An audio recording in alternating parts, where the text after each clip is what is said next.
Après le cyclocross, on va parler maintenant de la piste, parce qu'il en faut pour les deux mondes. Moi, j'étais un pistard.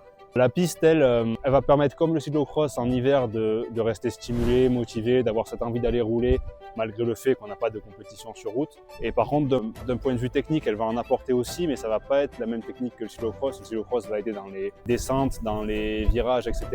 La piste, elle va aider d'un point de vue placement, frotter dans un peloton, rouler à très vive allure avec du monde autour de soi. Ça va permettre aussi de travailler sa technique de pédalage vu qu'on est en pignon fixe, ce qu'on ne fait plus aujourd'hui sur la route. Ça se faisait avant, mais ça se fait plus.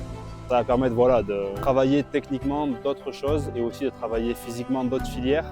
Ça va être encore plus court que le cyclocross au niveau des épreuves, où on est tout le temps à fond, mais où il faut quand même aller chercher des sprints pour pouvoir aller marquer des points ou gagner la course. Et le gros avantage de la piste par rapport au cyclocross, ça va être que c'est en intérieur pour certaines pistes en France. Et donc ça permet de pouvoir rouler au sec, pas forcément au chaud parce qu'il fait froid dans une piste en fonction de là où vous êtes, mais ça permet de rouler au sec.